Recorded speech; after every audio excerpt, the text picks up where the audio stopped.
And ఇది వచ్చేసి ఎడ్ల బండి. ఇప్పుడు అక్కడక్కడ అయితే కనిపిస్తున్నాయి ఒక పల్లెటూర్లు వెళ్ళినప్పుడు. సో ఇక్కడ కూర్చొని ఇందులోనే జర్నీ చేసేవాళ్ళం. ఇప్పుడు మనకి ఫ్లైట్స్, బస్సులు, కార్లు అన్నీ వచ్చేసాయి కాబట్టి అప్పట్లో ఎంత దూరం అయినా సరే వీటి మీద ప్రయాణం చేసేవాళ్ళం అనమాట. అండ్ అండ్ ఇక్కడ ఎద్దుల్ని కూడా ఇవ్వడం జరిగింది. అండ్ ఇటు వచ్చేసి ఇద్దరు పిల్లల్ని ఇక్కడ ఉంచారు అండ్ లోపల నుంచి బయటకు వచ్చినట్లుగా. అండ్ అటు చూస్తున్నారుగా, మీకు ఒక గేమ్ చూపిస్తాను. మీకు ఎంతమందికి తెలుసు అనేది చెప్పండి. కర్రబిల్ల.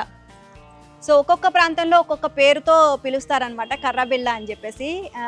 నాకు తెలిసి మా ప్రాంతంలో అయితే కర్రబిల్ల అనేవాళ్ళం. నేను అదే చెప్తున్నాను. ఇక్కడ చిన్న స్టిక్ పెట్టి ఇట్లా వేయంగానే చక్కగా వాళ్ళందరూ పిల్లలందరూ చూసారా క్యాచ్ పట్టుకోవడానికి. మరి ఈ పిల్లోడేంటో టవల్ కూడా పట్టుకొని మరి క్యాచ్ పట్టడానికి రెడీగా ఉన్నాడు. అండ్ ఇక్కడ గోడ మీద ఒక పిల్లోడు నుంచొని చూస్తున్నట్లుగా మనకి ఇచ్చారు. మనం గోడ మీద పిట్టగోడల మీద నుంచి కూర్చొని ఉండేవాళ్ళం కదా, సో అలా ఇచ్చారనమాట. ఇక్కడ పిల్లలందరూ రెడీగా ఉన్నారు క్యాచ్ పట్టడానికి.